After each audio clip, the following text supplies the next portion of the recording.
مشاہد حسین سید chairman senate, Khawaja Saad رفیق وزیر اعلیٰ پنجاب۔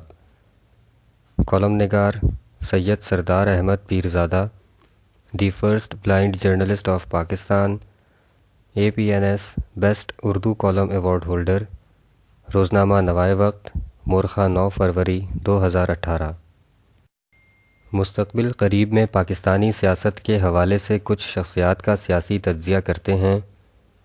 وہ 12 اکتوبر 1999 کی رات تھی جب کچھ سرکاری گاڑیاں اور ایک جیپ اسلام آباد کی منسٹرز کالونی کے ایک گھر میں داخل ہوئیں۔ انہیں نون لیگ کے ایک وفاقی وزیر کو گرفتار کرنا تھا، جسے پرسکون پرندہ کا کوڈ نام دیا گیا تھا۔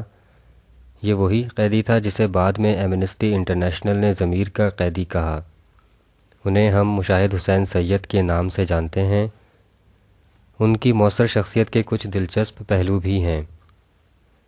مثلاً 1979 میں جنرل ضیاء الحق کی مخالفت کرنے اور جمہوری سوچ رکھنے کی پاداش میں انہیں پنجاب یونیورسٹی کی لیکچررشپ سے نکال دیا گیا۔ انہوں نے پاکستانی انگریزی روزنامہ دی مسلم کی ایڈیٹرشپ کے دوران 28 جنوری 1987 کو اسلام آباد میں پاکستان کے نیوکلیئر سائنسدان AQ خان کے ساتھ بھارتی صحافی کلدیپ نائر کے مبینہ انٹرویو کا انتظام کروایا۔ اس انٹرویو میں ڈاکٹر خان نے انکشاف کیا کہ پاکستان کے پاس نیوکلیئر صلاحیت ہے اور یہ بات امریکہ بھی جانتا ہے۔ مذکورہ انٹرویو کے حوالے سے مبہم وضاحتیں سامنے آئیں۔ پاکستانی موقف کے مطابق ایسا کوئی انٹرویو نہیں لیا گیا۔ کلدیپ نائر کے مطابق انہوں نے یہ انٹرویو ڈاکٹر خان کے پہلے سے کچھ شائع شدہ مضامین سے اخذ کیا، جبکہ لیونارڈ ایس اسپیکٹر کی کتاب دی انڈکلیئرڈ بوم کے مطابق مشاہد حسین سید نے خود بتایا کہ انہوں نے کلدیپ نائر اور ڈاکٹر خان کی 1 گھنٹے تک ملاقات کروائی تھی۔ تاہم اس تنازع میں مشاہد حسین سید کو اخبار کی ایڈیٹرشپ سے ہٹا دیا گیا۔ انٹرویو کے ہونے یا نہ ہونے کی بات الگ ہے، لیکن یہ وہی وقت تھا جب راجستھان میں انڈیا اپنی مشہور فوجی مشقیں براس ٹیکس کر رہا تھا، اور یہ خطرہ موجود تھا کہ ان فوجی مشقوں کی آڑ میں ہندوستان پاکستان پر حملہ کر سکتا ہے۔ عین اس وقت پاکستانی نیوکلیئر صلاحیت کے بارے میں مبینہ اشارہ سامنے آنا انڈیا کے لیے بہت بڑا دھچکا تھا۔ سفارتکاری میں اسے نیوکلیئر سگنلنگ کے نام سے یاد کیا جاتا ہے۔ اسی دوران 21 فروری 1987 کو جنرل ضیاء الحق نے کرکٹ ڈپلومیسی کے نام پر ہندوستان کا اچانک دورہ کیا۔ سفارتکاروں کے نزدیک یہ دونوں اقدامات انڈیا کو بیک فٹ پر لے گئے اور مہم جوئی کا عزم لیے ہوئے انڈین فوجی مشقیں براس ٹیکس ختم کر دی گئیں۔ مشاہد حسین سید 1999 کے بعد جنرل مشرف کے مارشل لاء میں 1 سال سے زائد نظر بند رہے۔ اپنی قید کے دوران یا رہائی کے بعد انہوں نے نون لیگ چھوڑ دی اور 2003 میں ق لیگ کی طرف سے سینیٹر منتخب ہوئے۔ ممتاز صحافی M ضیاء الدین نے روزنامہ ڈان کے لیے لکھتے ہوئے دعویٰ کیا کہ مشاہد حسین سید نے 2003 میں سینٹ الیکشن کا فارم واشنگٹن کی ریکمنڈیشن پر بھرا۔ M ضیاء الدین کی اس بات کا تجزیہ کریں تو ہو سکتا ہے کہ مشاہد حسین سید جب جارج ٹاؤن یونیورسٹی کے اسکول آف فارن سروس میں زیر تعلیم تھے تو ان کے کچھ کلاس فیلو یا جان پہچان کے لوگ جو بعد میں امریکی حکومت میں بااثر ہو گئے ہوں نے جنرل مشرف پر مشاہد حسین کو سینیٹر بنانے کا دباؤ ڈالا ہو۔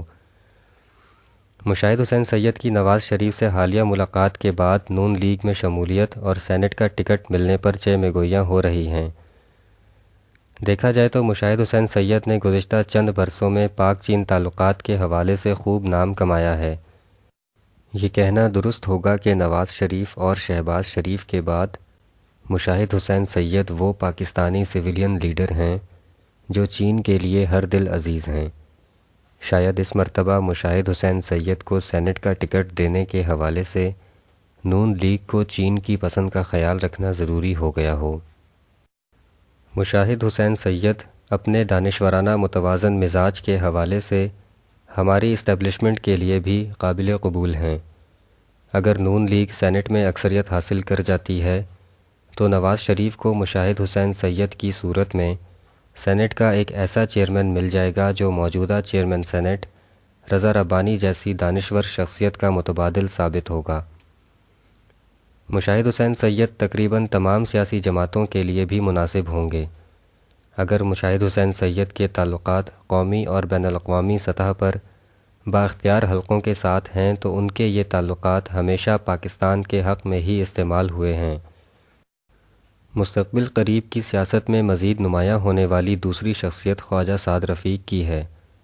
مسلم لیگ سے وفاداری کا سلسلہ ان کے والد محترم سے لے کر خواجہ سعد رفیق کی طالب علمی سے ہوتا ہوا جنرل مشرف کی قید و بند کی مشقت سے بھی شک و شبے کے بغیر گزر گیا۔ وہ شہری حلقوں میں عوامی ہونے کے ساتھ ساتھ سیاسی جوڑ توڑ کے بھی ماہر ہو گئے ہیں۔